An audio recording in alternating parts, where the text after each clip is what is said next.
Yo, peace was good. Well, it's another hip hop I'm review, but it's just part 300. The big three. Let's get it.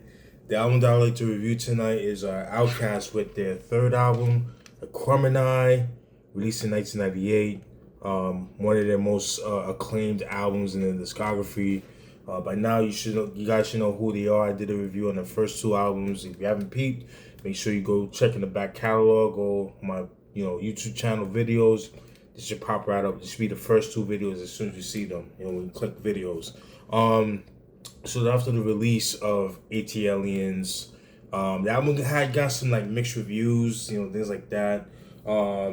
They appreciated the growth that the group have gone through, but at the same time, they kind of missed the old sound of Outkast, like the old, like as far as like I guess like how they came out when they first came out in '94, and in '96 they kind of were more spiritual and things like that. And then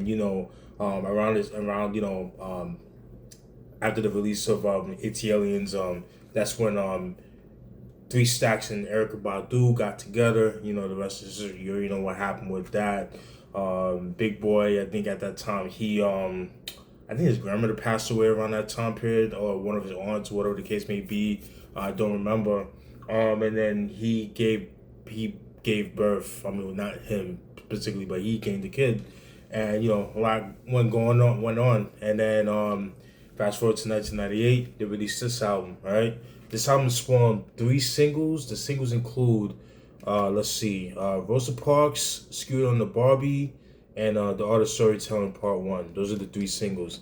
Alright, so let me show you what the album looks like. As you can see right here, it kind of has like a 70s art look to it. Yeah, pretty cool.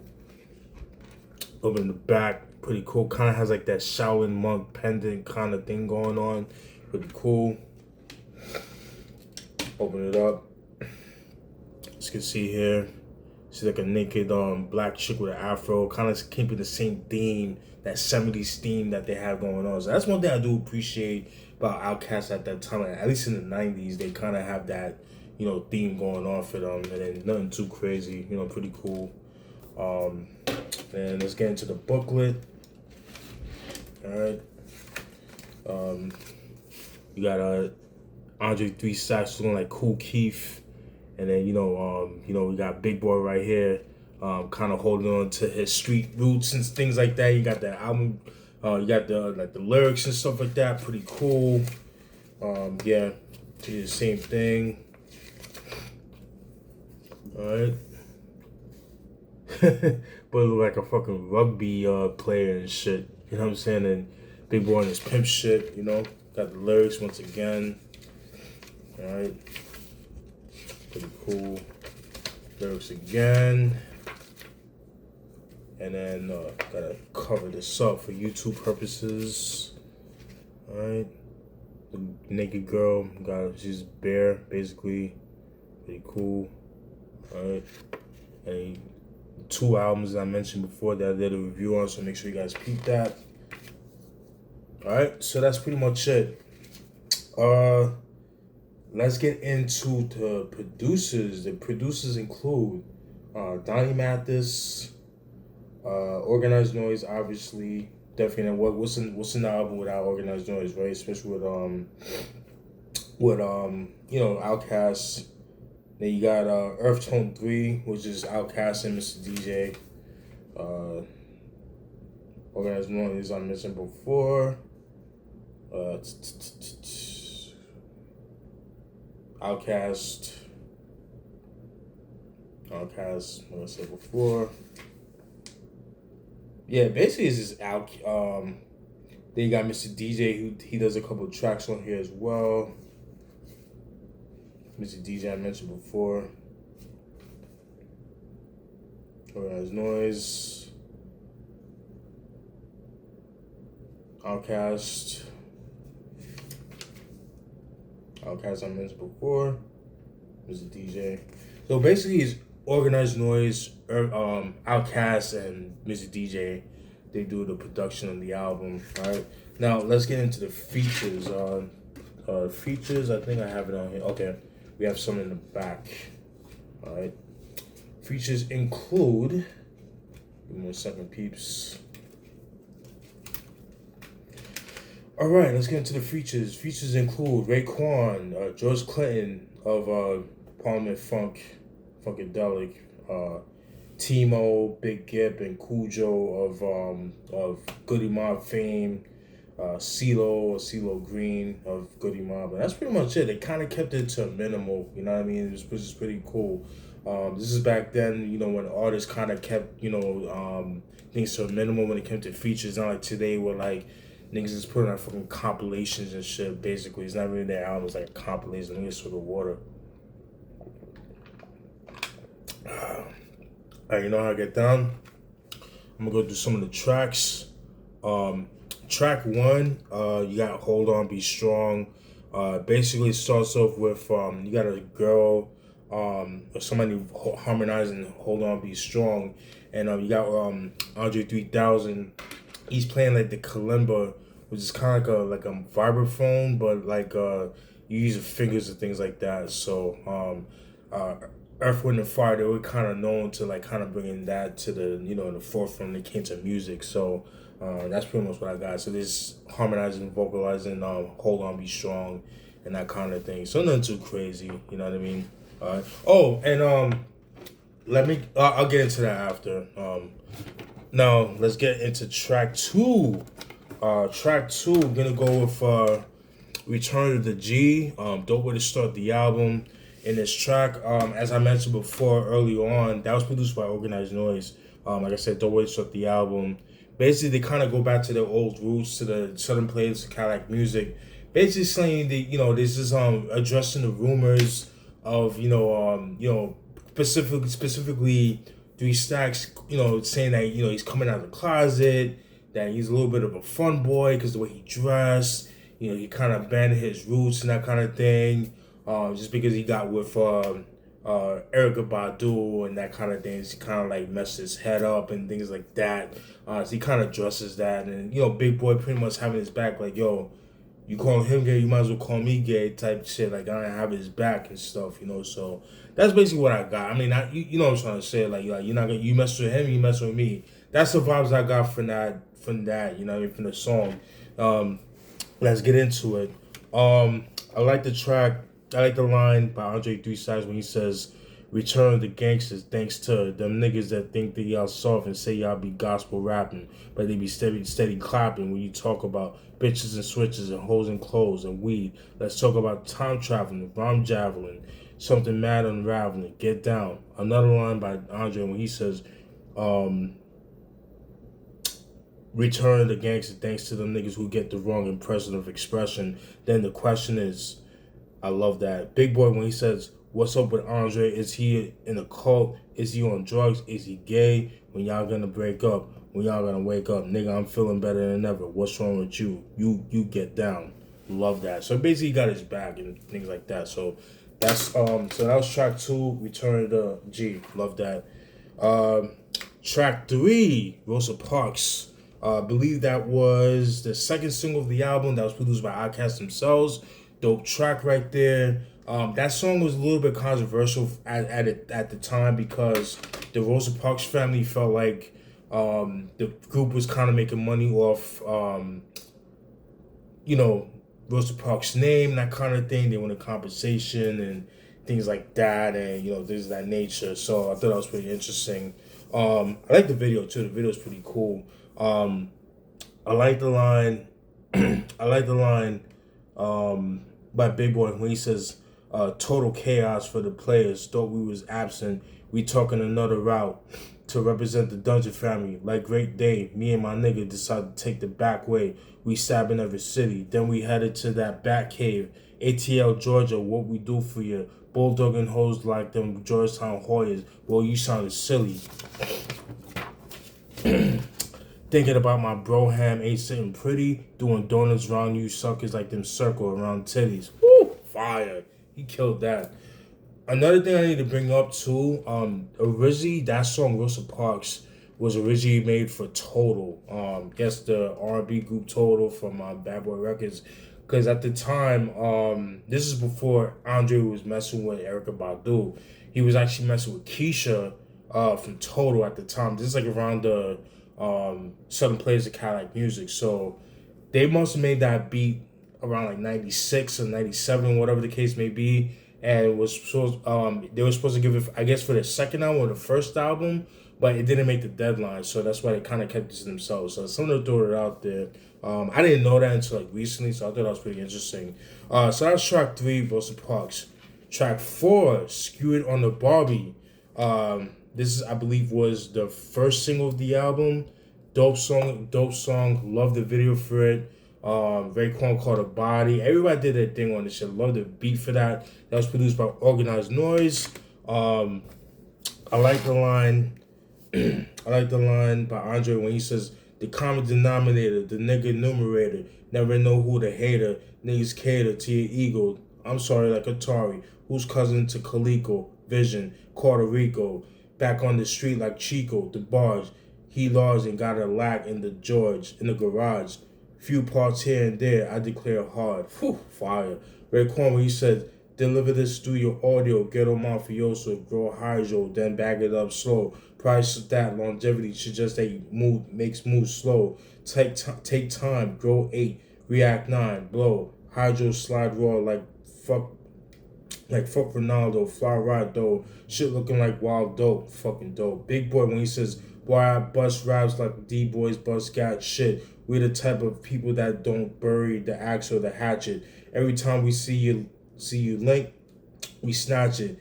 Riding around our hood talking about that dumb shit. You cabbages crack like plumbers ass."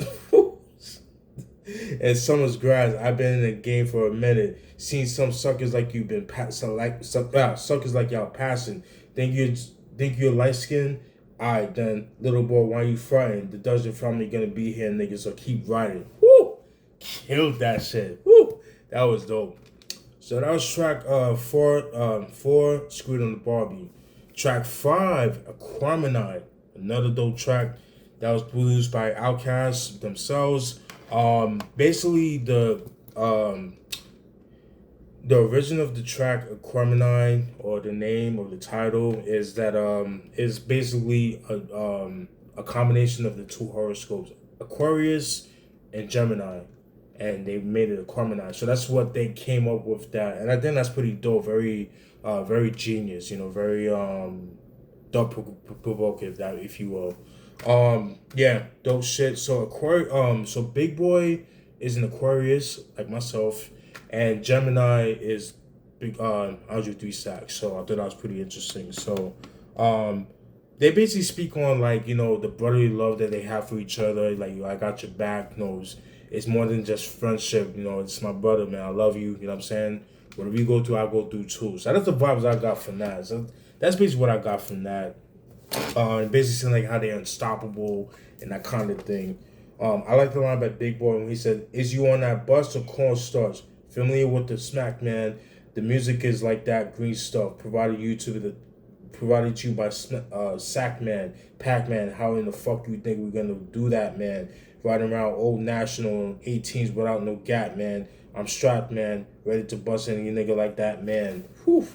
Me and my nigga, we roll together like Batman and Robin." Fire. Andre when he says, "Twice upon a time, there was a boy who died, lived happily ever after, but that's another chapter. Live from home of the brave, with $30, beauty parlors, baby ballers, bowling ball impalas, street scholars, major in culinary arts. You know how to work bread, cheese, and dough from scratch, but see the catches you can get caught, know what you selling, what you bought, so cut that big talk." Whew, fire. I have to say, 3 Stacks on this album so far, he kind of stepped his pen game up, man. I don't know if it's Erica's Poom Poom that really got him, I don't know, man, but I 3. Because I'm not going to hold you, Big Boy, on the first 2 albums, he was on point. But on this album, I think 3 Stacks, he's giving some competition to Big Boy, man. I'll give him that. So that was dope. So that was track 5, Aquemini. Dope joint right there. Track 6, Synthesizer featuring George Clinton. I'm gonna be real with you. I never liked this song. I've always skipped that track right here. It was okay. Wasn't too crazy about it. So that's a song I really skip. I'm gonna be honest with you. Let me get a swig of water. All right. Track 6, Synthesizer. Again, didn't really do much for me. Track 7, Slump. Another dope track right here. Features Backbone and Cool Breeze of the Dungeon family. I showed you guys Dungeon Backbone's album. I think it's from like 2001. I forgot the name of it, but I have that. And I also showed you the Cool Breeze album, East Point's Greatest Hits from '99. It's another dope album. Dope track right there. I like the line by Backbone when he says, "From front to back street, listen, we on a mission to get right. Work the street corner in the midnight. Picture the scene. These fiends with $5 dreams, $10 dreams, skiing for a sack of that. Believe that I'm with whatever like wheat straw. Struck serving my cocaine raw. Drop 62 off the brick. Whew, fire. Big Boy when he said, when you was broke, though they was missing now you riding about 4 deep. Started to tear up your suspension and your baby mama on child support. My fault. Forgot to mention you don't even have a checking account. Wasn't thinking about no pension. I used to work at Steak and Ale. Old gold off in the kitchen. Had determination. Graduated. Now I got the whole rap world fascinated. I wanted the pieces of the pie for me and my family, so I made it. Woo, fire. So that was track 7, Slump. Dope joint right there. Track 8, West Savannah. One of my favorite tracks of this album. Really dope song right here. West Savannah basically is a solo track by Big Boy. Originally, they made the song back in '94 during the Southern Players Academic Music sessions, but it never made the album. So when you hear it, you can definitely tell it was made for that time. You can hear that SP 1200 grit in the beat, and it's so fucking dope. It's basically like an autobiographical track. Basically, Big Boy just telling how he grew up in Savannah until he moved to Atlanta, Georgia, that kind of thing. Really dope joint right there. I like the line. I like the line by Big Boy when he says, "You might slang a rock or two just to pay the rent, $5 for a table dance. No, so now your money's spent. You listen to that booty shake music in the trunk. As long as there's a tick tick followed by that bump, I'm down to stick a hole if she's got a G-string. Cause the niggas in the point ain't changed, man. You might call us country, but we's only southern. I don't give a fuck. P-Funk spot to spark another." Whew, fire. Love that joint. That could have been a single, in my opinion, especially for that time.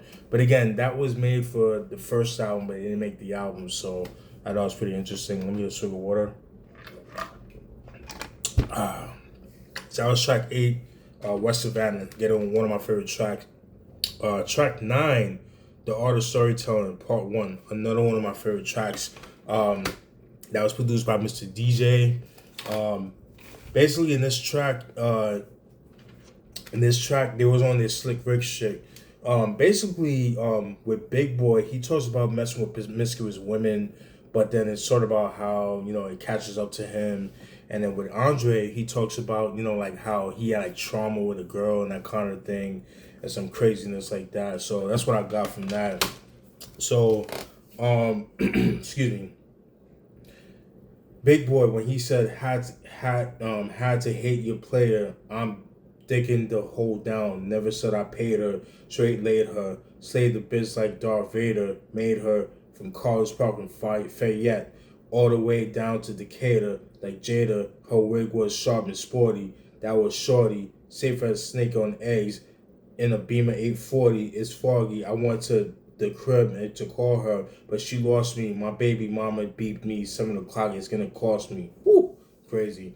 Andre, when he says we on our back staring at the stars above, talking about what we gonna be when we grow up. I said, what you wanna be? She said, alive. It made me think for a minute. Then looked in her eyes, I could have died. Time went on, I got grown. Ram got strong. My mind got blown. I came back home to find little Sasha Wade was gone. Her mama said she was with a nigga that be treating like her wrong. I kept on singing my song and hoping at a show that I would one day see her standing in the front row. but 2 weeks later, she got found in the back of the school with a needle on her arm. Baby 2 months due.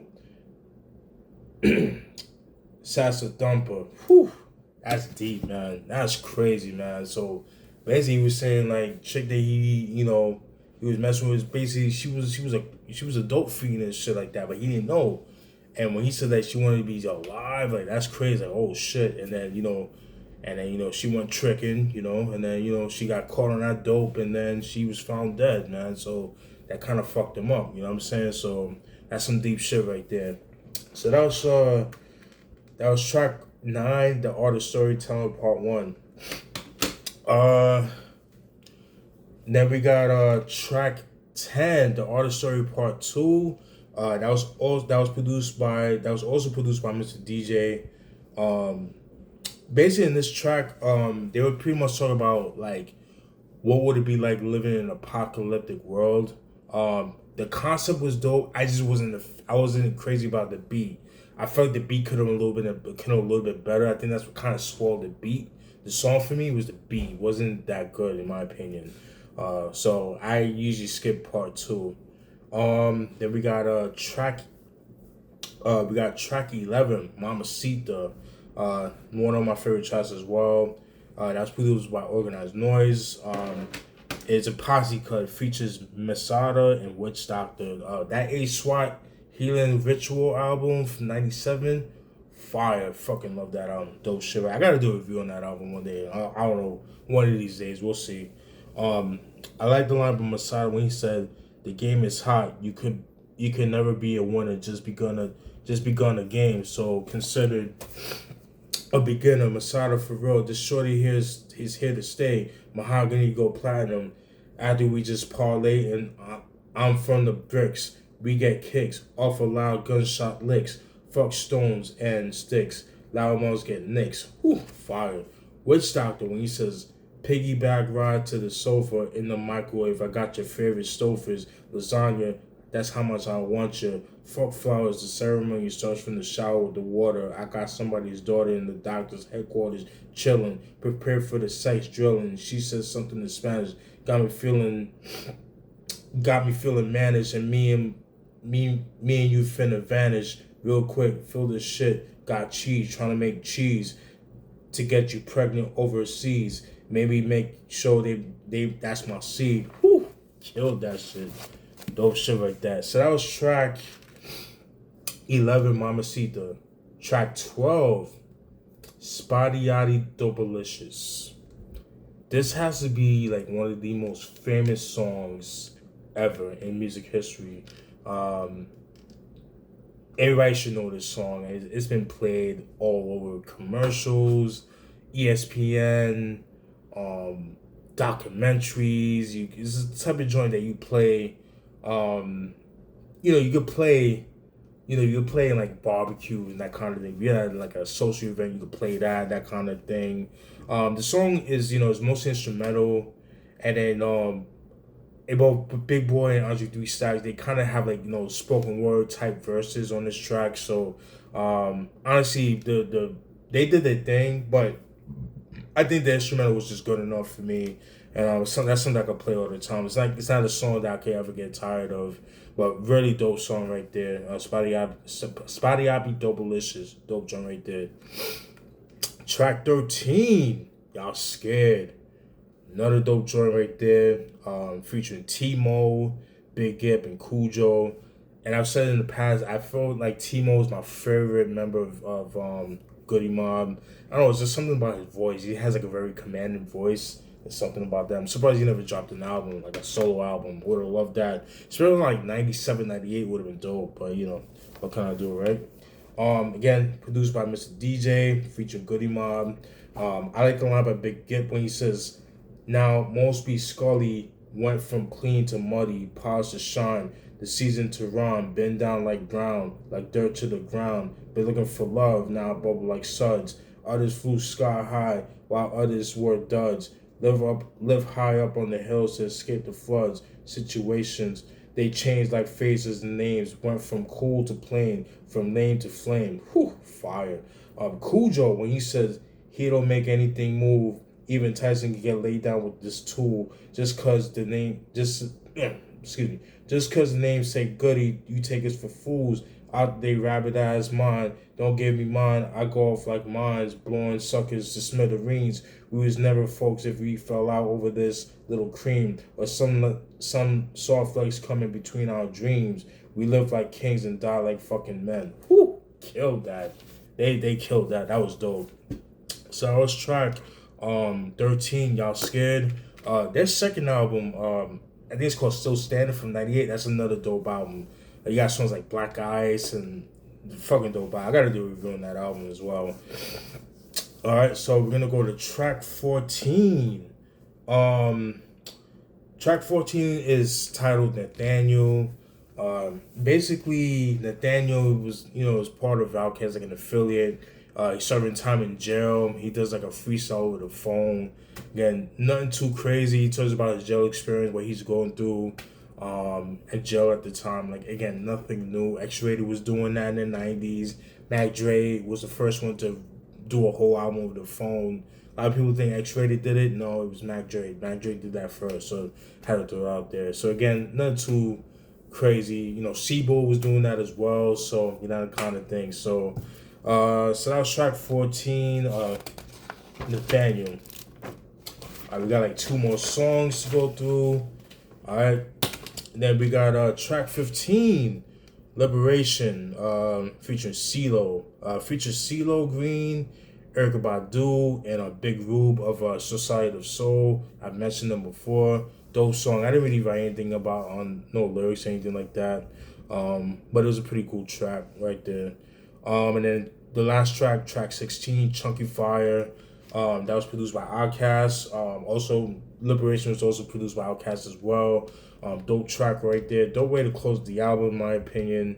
Love the beat for it. Very dope. I like the line by Andre when he says, "Yo, this is my story. This is my song." And to the Rudy Poots, don't attempt to try this at home. It's just a poem until y'all learn right from wrong. Know when to bless a situation, when to grab the chrome. Fire. Woo, fire. All right. Overall, that's it for the review of Aquemini by Outkast. Dope album, classic album. Is it my favorite? It's not my favorite. My favorite, I still stand on it. It's gonna be ATLiens. I think that's their best album. I know most people prefer this album. I'm not gonna hold you. When I was younger, I always felt like this album was a little tad overrated. But after doing the review and then re-listening to it, I do have a new appreciation for this album. Because I know said in the past this album was overrated, but it does deserve the hype. But my thing is like now is like with a lot of these bloggers and all these cats that were in the building, it's like now that everything, I don't know, they just blow shit up and they act like they were outside and they really weren't. So, but yeah, dope album. Again, I think Andre 3000, he definitely stepped his pen game up. I think he was the shining star of this album, in my personal opinion. But Big Boy was no slump either. But I think he really, really, really, really earned his title and that kind of thing with this album. And yeah, that's pretty much it. Hope you guys enjoyed this review. Let me know what you guys think. Like I said, I just moved. As you see, new apartment, that kind of thing. Got the CDs, and then I'll show you something too. Yeah, so me and my mom Dukes, we just built this, and I got the majority of my CDs here, and then I got some over here as well. Alright, so I got a good amount of CDs, man. So yeah, and I've been collecting since 2000, but new spot, you know what I'm saying? So I've been living here for almost 2 weeks, and I'm loving it. A big improvement compared to the last place I was working at. I was living at, excuse me. So yeah, let me know what you guys think, man. Alright, peace.